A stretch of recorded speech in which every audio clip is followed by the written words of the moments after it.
meetings later today. Thank you, Mr. Speaker. Economically deprived high streets, poorer high streets, are flooded with gambling shops. The aim to permit legislation prevents councils from saying no. My summer campaign on gambling reform has received loads of support, including Gordon Brown, who says if we tax the gambling industry, we'll get £3 billion for our economy. Will the Prime Minister join campaigners and help me to end aim to permit so constituents like yours and mine can thrive? Prime Minister. Well, can I thank her for her question? It is important that local authorities are given additional tools and powers to ensure vibrant high streets. We are looking, Mr. Speaker, at introducing cumulative impact assessments. These are like those already in place for alcohol licensing. We will give councils stronger powers over the location and numbers of gambling outlets to help create safe, thriving high streets. Leader of the Opposition. Thank you, Mr. Speaker. Mr. Speaker, I know the whole House will want to send our condolences to the family of our former colleague, David Warburton. I also welcome the fact that the Deputy Prime Minister has referred herself to the ethics advisor. She has admitted she underpaid tax. So why is she still in office? But there is not just a crisis at the very top of his cabinet, Mr. Speaker. There is a crisis brewing for the whole country. When was the last time the cost of government borrowing was so high? Prime Minister. Well, Mr. Speaker, can I join her in her comments about Mr. Warburton? I think the whole House would unite on an issue such as that. In relation to the Deputy Prime Minister, she has explained her personal circumstances in detail. She's gone over and above in setting out the details, including, Mr. Speaker, yesterday afternoon, asking a court to lift a confidentiality order in relation to her own son. I know from speaking at length with the Deputy Prime Minister just how difficult that decision was for her and her family. But she did it to ensure that all information is in the public domain. She has now referred herself to the independent adviser. That is the right thing to do. But I can be clear, I am very proud to sit alongside a Deputy Prime Minister who is building 1.5 million homes, who is bringing the biggest upgrade to workers' rights in a generation, and who's come from a working-class background to be Deputy Prime Minister of this country. Mr. Speaker, on the question of borrowing costs, they have risen across the world, as the Leader of the Opposition well knows. We are driving them down by getting debt down. That is hardwired into our fiscal rules. Those fiscal rules are non-negotiable. But, Mr. Speaker, I'm not going to take lectures on the economy from the party opposite, who crashed the economy, mortgages went through the roof, and a record fall in living standards. Mr. Speaker, I'm not sure we would have heard all that sympathy if it was the Conservative Deputy Prime Minister who was being attacked. I remember when the Prime Minister said that tax evasion is a criminal offence and should be treated as all other fraud. If he had a backbone, he would sack her. But let's get back to the issue of borrowing. He did not answer why it is so high. Conservatives left him the fastest-growing economy in the G7. Under him, the cost of our borrowing is now higher than in Greece. Why does the Prime Minister think this is? Minister. Mr. Speaker, if it had been the party opposite, there wouldn't have been the accountability that there now is in place, because they spent years and years avoiding it. And she makes her claims about the economy under their watch are about as credible as her place at Stanford University, frankly. But, Mr. Speaker, she leaves out of account because she wants to talk down the country. We've got the highest growth in the G7. Those figures, I look forward to her getting up and welcoming that. 5 interest rate cuts in a row. And, of course, Mr. Speaker, £120 billion of investment in the first year of a Labour government. That is a record. It's a terrible record, Mr. Speaker. I stand by every single thing that I have said. He cannot say why borrowing is higher under him. I will tell him why it is higher. It is because the Chancellor changed the fiscal rules so she could borrow record amounts. She maxed out the country's credit card, and that has pushed up borrowing costs. These are their bad choices, Mr. Speaker. Mr. Speaker, former members of the Monetary Policy Committee are warning, and I quote, that we are heading for an economic crash. Why does he think that he is right and they are wrong? Prime Minister. Mr. Speaker, she can't resist. She comes straight back to talk the country down at every opportunity. She doesn't welcome the highest growth in the G7. She could have got up and welcomed that, Mr. Speaker, but no. What about the 380,000 jobs we've created? She can welcome that, but no. What about the 3 trade deals we've got? Not only does she not welcome them, she opposes them. And of course she hasn't welcomed the Norway deal, the biggest deal for shipbuilding in a very, very long time. She should stop talking down the country and get behind the renewal this government is delivering. Mr. Speaker, he is dragging down the country. He is dragging it down. How can he stand there and say that he is creating jobs? Unemployment has gone up every single month under this Labour government. And if he doesn't know why borrowing costs are going up, another reason is that the markets can see that he is too weak to control spending. Now, we are reading that he wants to have another go at welfare costing. What makes him think that they will vote for it this time? Prime Minister. Mr. Speaker, we picked. I think I saw that the leader of the opposition said, I think at the weekend to the Sunday Times, that I think she said this: "I've inherited a gigantic mess and I'm cleaning it up." She said it's very difficult. It's going to take a while. I know exactly how she feels.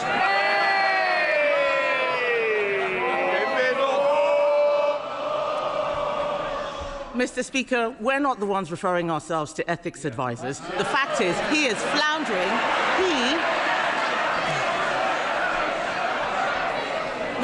Mr. Speaker, he is floundering. Perhaps he should have a read of the covers of the... Shh. No. Mr. Speaker, perhaps he should have a read of the covers... Order. We don't want to start the session with somebody leaving, do we? If somebody wants to volunteer, please do so. If not, I will choose one.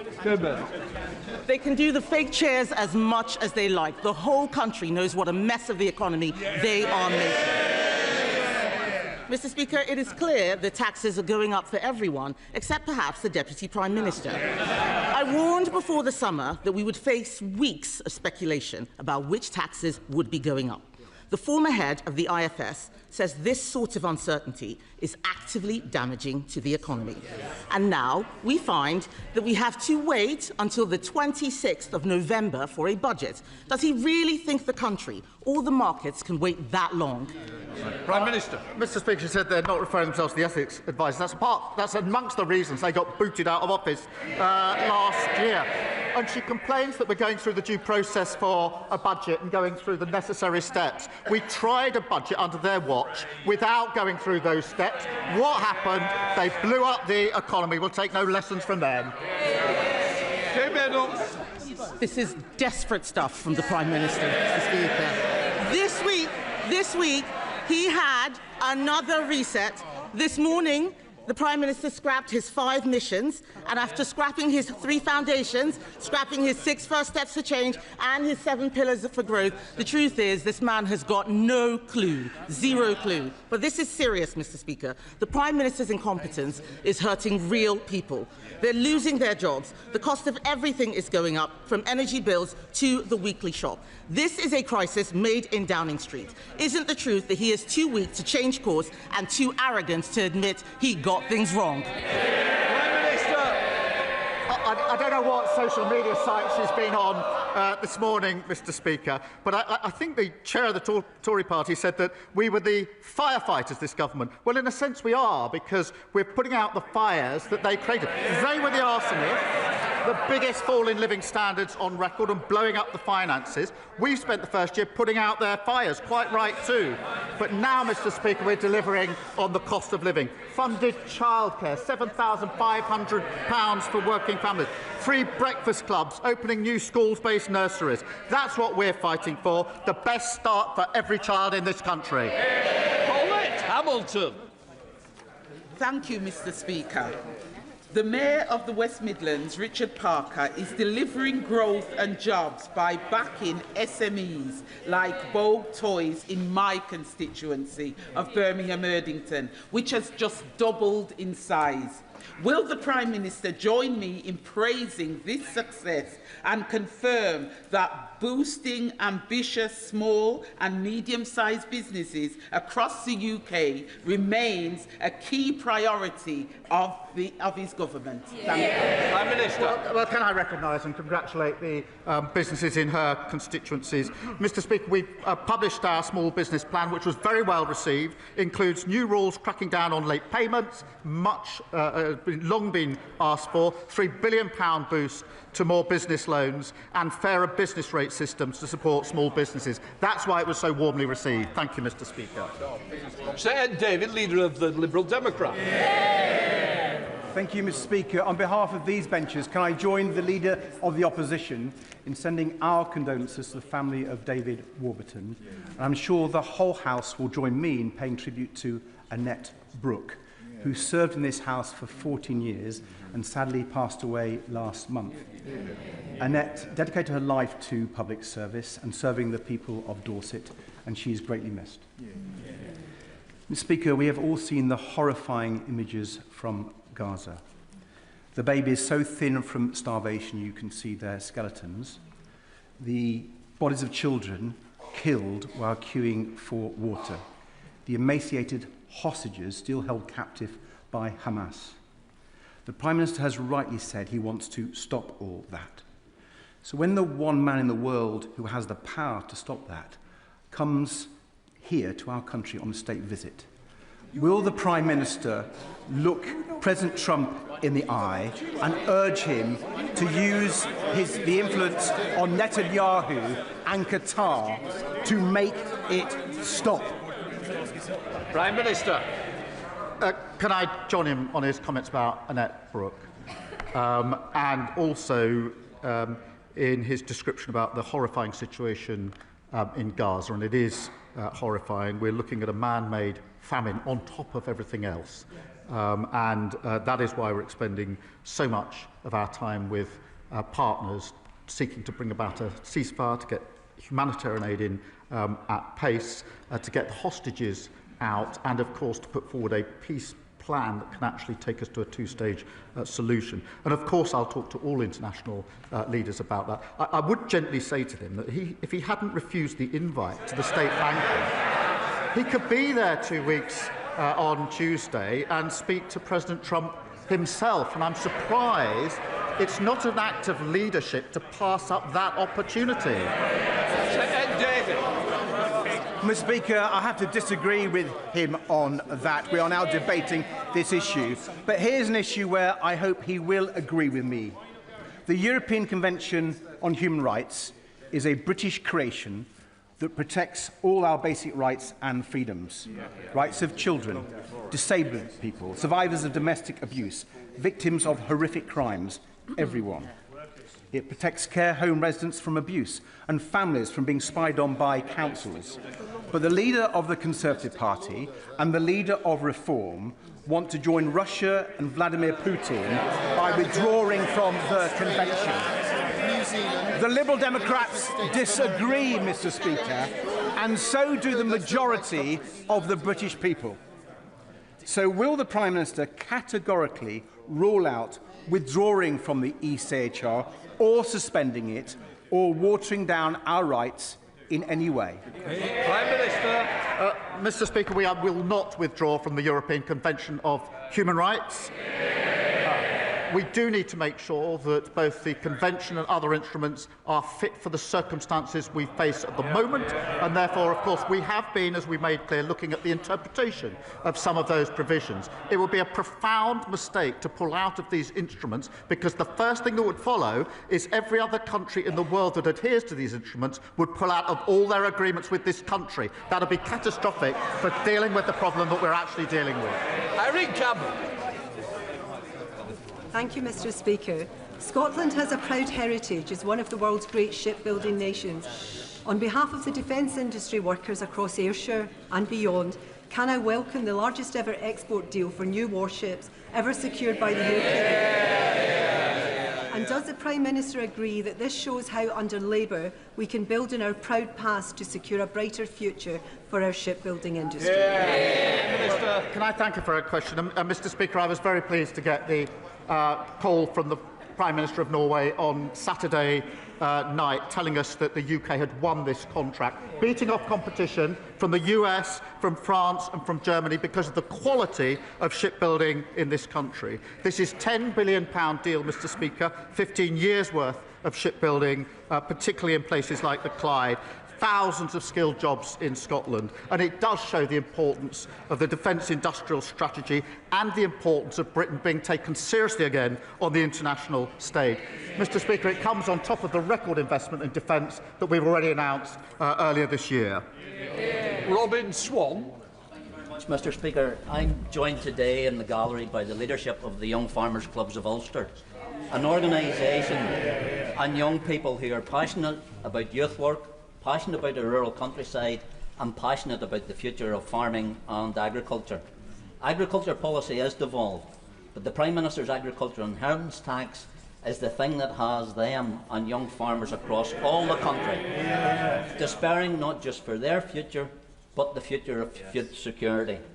When will the Prime Minister change course on the farm family inheritance tax, now that he's taking control of tax policy? Prime Minister. First, can I welcome the Young Farmers Club of Ulster to Parliament and take this opportunity to say to him and to them that we've invested more than £2.7 billion in farming and nature recovery. That's been welcomed. And, of course, we're developing a 25-year farming roadmap to make the sector more profitable. Again, that has been warmly welcomed, and their future will depend on that roadmap. We'll work with them.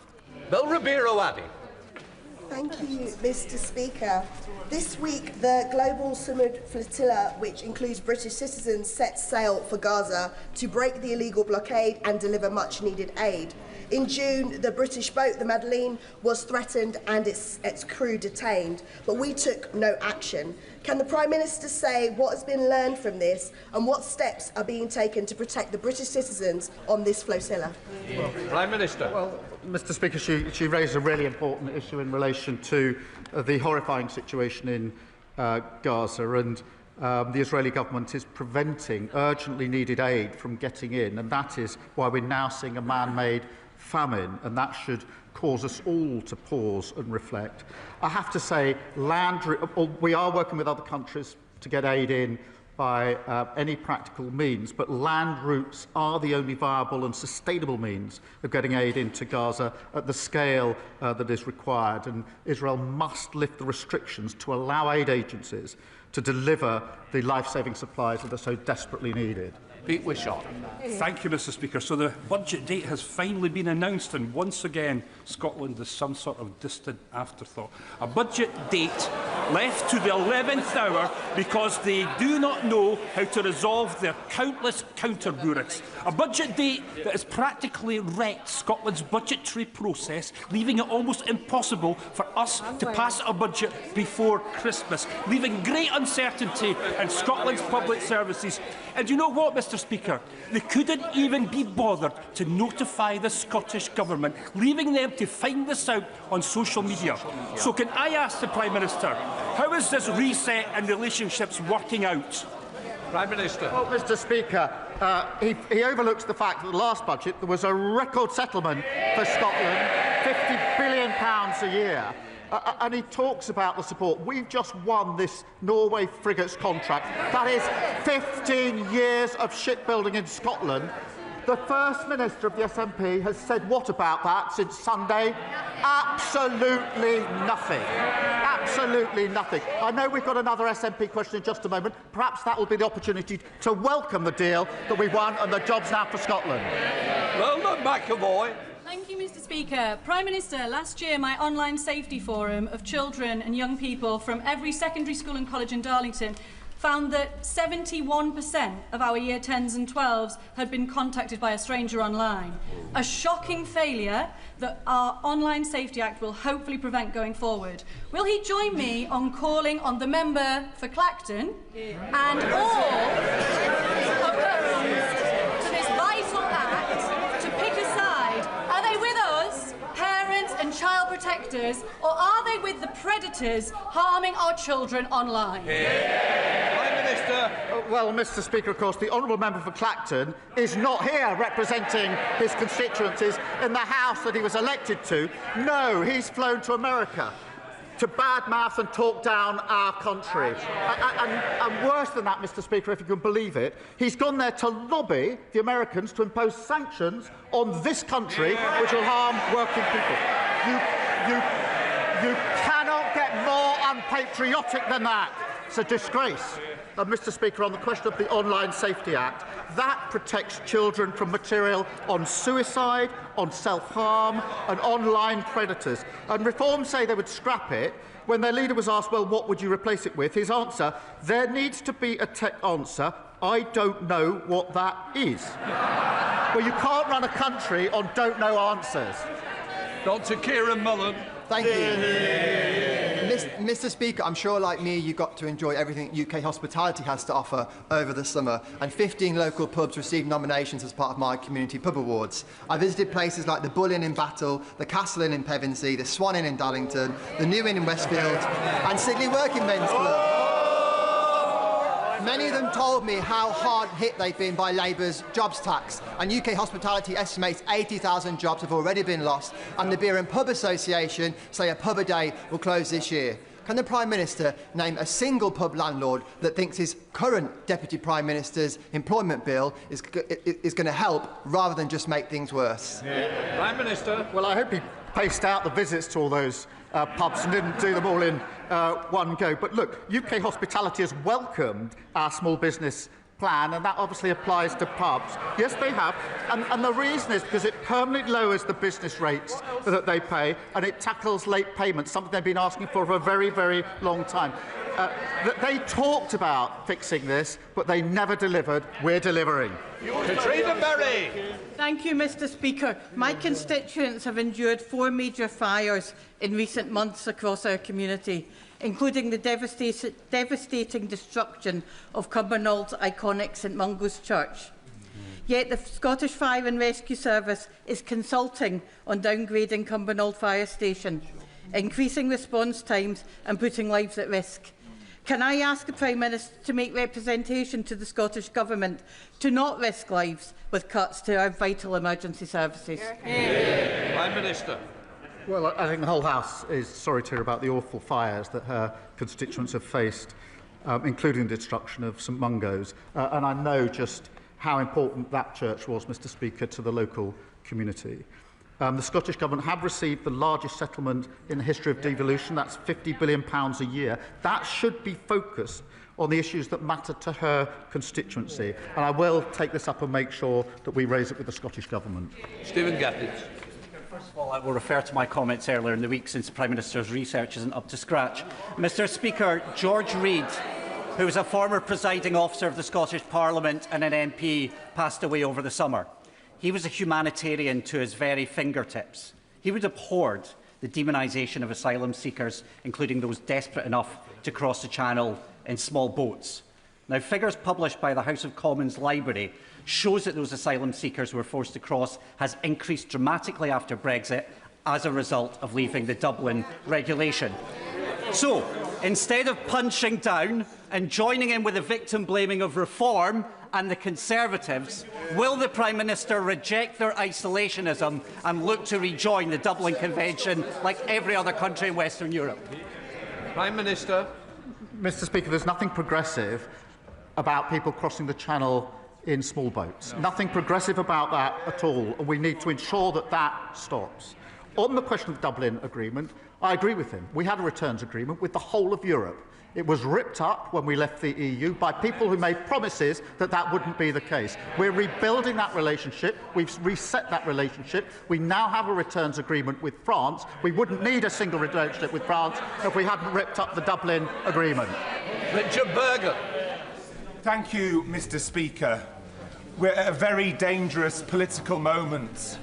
Opinion polls warn that for the first time in our country's history, we risk the election of an extremist far-right government. We all have a duty to prevent that.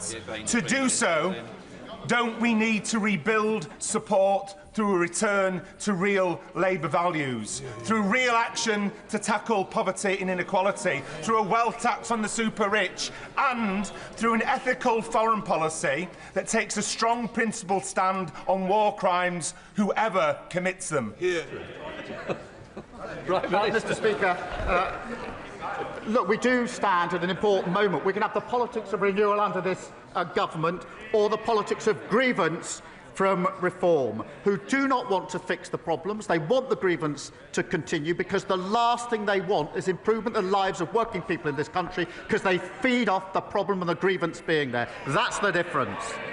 Sir Julian Lewis. Admiral Lord West was head of the Royal Navy, Chief of Defence Intelligence and a Labour Security Minister, and currently sits on the Intelligence and Security Committee. So when he writes in the national press denouncing what he calls the disgraceful decision to hand over ownership of the Chagos archipelago, adding that he does not accept that the move is, quotes, absolutely vital for our defence and intelligence, as the Prime Minister claims, should we rely on his professional judgment or not? Minister. I have the misfortune to disagree with him. Thank you, Mr. Speaker. New mums and dads in my constituency of Lowestoft tell me that one of the things they worry about the most is whether they can afford the childcare they need to be able to go back to work. That's why it's great parents will be able to save up to £7,500 a year on nursery fees thanks to this Labour government. Does the Prime Minister agree with me that investing in childcare is not only important for tackling the cost of living crisis, but also helps to remove barriers to deciding to have children in the first place?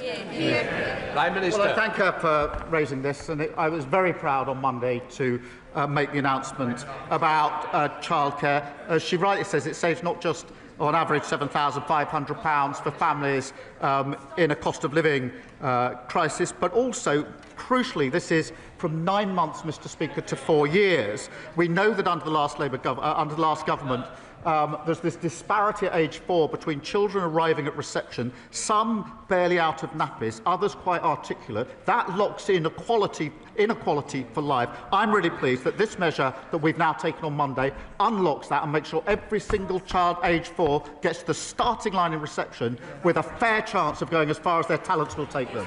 Ellie Challenge. Thank you, Mr. Speaker. While the Conservative Party deludes itself with the myth of endless fossil fuels, the rest of us know just how ridiculous and reckless that is. Extracting more oil and gas from the declining North Sea will do nothing to protect energy security or jobs. Now, the Prime Minister himself has stated that climate action is at the heart of his government's mission for the protection and prosperity of Britain and the world. So with a decision finally looming on the Rosebank oil field, will the Prime Minister prove his words mean something and finally put an end to this climate-wrecking project? Prime Minister. Well, Mr. Speaker, I did notice that the Leader of the Opposition went to Scotland, I think, this week to announce that if she ever became Prime Minister, which is extremely unlikely, that she would pull down £50 billion of investment in renewables in Scotland. This is good, secure jobs of the future. Absolutely reckless behaviour. They haven't learned anything. But, I mean, the Greens, of course, have got a new leader, unfortunately for her. And we can now see what they really stand for. Withdrawal from NATO at a moment like this, totally unfunded spending that would blow up the economy. They would block all planning proposals. And they've now got a leader who's made, to say the least, some very strange comments about women. There is only one party delivering fairness and tackling the climate crisis, and that's the Labour Party. Alex Selby. Thank you, Mr. Speaker. Prime Minister, in September 21, you met ex-Arsenal player Michael Thomas in Portcullis House alongside other former footballers of the V11 when I hosted them in Parliament. Last night, the BBC broadcast the V11 documentary exposing the fraud perpetrated against them and the financial abuse they have suffered within the footballing system. They have all suffered terrible financial loss, but HMRC are still chasing them for taxes from funds that were defrauded from them. Prime Minister, will you meet Michael Thomas, and other players with me to see how we can protect victims of fraud and instead go after the perpetrators of fraud. Prime Minister. I will, and I have met Michael Thomas a number of times. Of course, he's got a special place in my heart, having scored that winning goal at Anfield when we won the league, although the less said about winning at Anfield at the moment, probably the better. But the serious point is that these are sporting heroes who brought us so much joy, and they should have proper support from their sporting bodies on both health and welfare. And Michael Thomas and others running a really important campaign to bring this to our attention. We do need a trusted system that takes the well-being of our sports people seriously, particularly those in vulnerable positions. And I know the Minister for Sport is in contact with the campaigners on this issue. Ollie Glover. Thank you, Mr. Speaker. On a recent visit to the UK Space Agency based in my Oxfordshire constituency, I learnt of the huge value created by our space sector, generating more than £7 for every £1 invested. Given his government's decision to scrap the UKSA as an executive agency, will the Prime Minister guarantee its international credibility, its operational independence and its budgets? And will he visit Harwell campus to hear what our brilliant space companies need from government? Prime Minister. Well, I thank him for raising this important issue and reassure him that we do want to keep the huge expertise and knowledge of the UK Space Agency staff, including those that are working in his constituency. We have already secured almost £300 million in contracts from the European Space Agency, and this will cut costs, reducing duplication, so we can really focus on growing this important sector. Baxter. Thank you, Mr. Speaker. Since the start of the full-scale invasion into Ukraine, Russia has stolen, abducted and indoctrinated at least 19,546 children. Awful. It's one of the most heinous crimes of this war. Can I warmly welcome this morning's announcement of an additional package of sanctions on those perpetrating these crimes? And can the Prime Minister assure the House that he will do everything possible to return these children to their homes? Prime Minister. Well, can I acknowledge her campaigning on this really important issue? Russia's policy of forced deportations, indoctrination of Ukrainian children is despicable, and anybody who's heard the stories or seen the pictures cannot be other than profoundly moved by it. We have taken firm action. Mr. Speaker, this was one of the issues that we discussed, as it happens, 2 weeks ago in Washington when I went over with other leaders to ensure that we are all putting maximum pressure. But this, amongst the very many horrors of the Ukraine conflict, this is right up there as one of the absolute worst. Jack Rankin. Thank you, Mr. Speaker. Like many, I was deeply concerned that a police force deemed it necessary to take 5 armed officers to arrest a comedy writer from a flight. Some may have found Mr. Linehan's comments offensive, but that isn't the point. If you don't support speech you don't like, you don't support free speech. Will the Prime Minister commit to reviewing our speech laws to ensure the legitimate free expression is protected? And will he condemn the culture within the public sector which prioritises this dangerous and perverse nonsense? Well, I thank you for raising this. You will have seen that the Commissioner has put out a statement in relation to the particular case this morning. I've been clear throughout, we must ensure the police focus on the most serious issues and the issues that matter most to our constituencies and all communities. And that includes tackling issues like antisocial behaviour, knife crime and violence. And we have a long history of free speech in this country. I'm very proud of that and I will always defend it.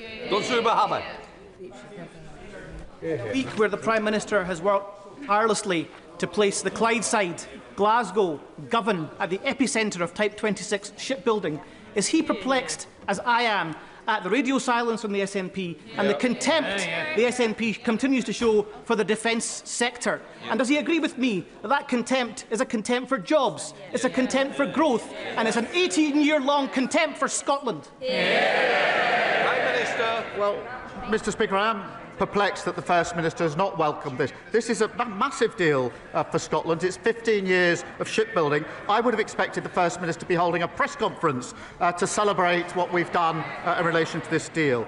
Those 15 years of shipbuilding, Mr. Speaker, are extremely important to Clyde and very other industries, and they are a reflection of the professionalism and dedication of workers in Scotland that they've shown over many, many years. And I would urge the First Minister to come forward and welcome this deal.